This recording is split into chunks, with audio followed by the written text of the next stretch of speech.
नमस्कार मित्रांनो, स्वागत आहे तुमचं अमोघवर, जिथे भेटते मनोरंजनाची अचूक पारख. आजचा विषय थेट काळजात भेडणारा आहे. बॉलिवूडची ती क्वीन जी आजपर्यंत फक्त ग्लॅमर आणि डान्ससाठी ओळखली गेली, तिने आता स्वतःचा अवतार पूर्णपणे बदललाय.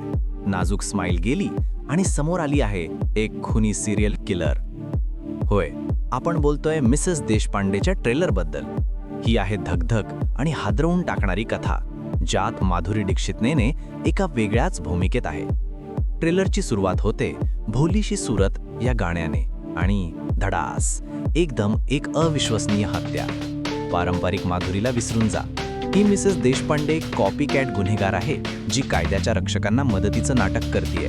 भाऊ बोलतो हा ट्विस्ट भारतीय प्रेक्षकांना बांधून ठेवेल.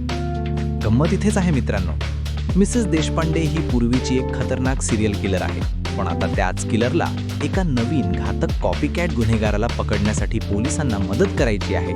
ही कथा फ्रेंच सिरीज ला मॅन्टेवर आधारित असली तरी ह्या मराठी हिंदी व्हर्जनमध्ये आई मुलगा मदरसन यांच्यातील भावनिक संघर्ष, जुने हिशेब आणि गुपितं यांचा जबरदस्त तणाव आहे.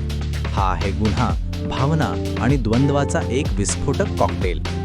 अरे थांबला, ही सिरीज खरोखरच 500 व्ह्यूजच्या वर जाईल अशी माझी अपेक्षा आहे. तुम्हाला जर असेच दमदार रिव्ह्यूज आणि OTT अपडेट्स पाहायला आवडत असतील तर एक क्षण थांबा. खालील सबस्क्राईब बटन दाबा आणि त्या शेजारचं बेल आयकन देखील नक्की क्लिक करा. तुमचं एक सबस्क्राईब आम्हाला अजून चांगले विश्लेषण देण्यासाठी प्रेरणा देतं. चला आता पुढे. आता बोलूया ट्रान्सफॉर्मेशनबद्दल. साधा पेहराव, चेहऱ्यावर कसलाही ग्लॅमर नाही, पण डोळ्यांमध्ये आहे अतिशय थंड आणि खळबळून टाकणारे भाव. तिची ती शांतता, तिची ती भीतीदायक स्मित, पारंपरिक धगधग गर्ल इथे पूर्णपणे संपली आहे. आता ही आहे डार्क किलर माधुरी. नागेश कुकनूर यांनी जर ही कहाणी व्यवस्थित हाताळली तर भाऊ बोलतो 19 डिसेंबरला जिओ हॉटस्टारवर येणारी ही सिरीज 2025चा सर्वात मोठा सस्पेन्स थ्रिलर ठरू शकते. तुम्हाला मिसेस देशपांडेचा हा नवीन अवतार पाहून थरार जाणवला की उत्सुकता वाढली? कमेंट्समध्ये तुमचा विचार लगेच सांगा आणि हो, सबस्क्राईब करायला विसरू नका. पुढच्या धमाकेदार रिव्ह्यूमध्ये पुन्हा भेटूया अमोघवर. तोपर्यंत थँक्यू आणि काळजी घ्या.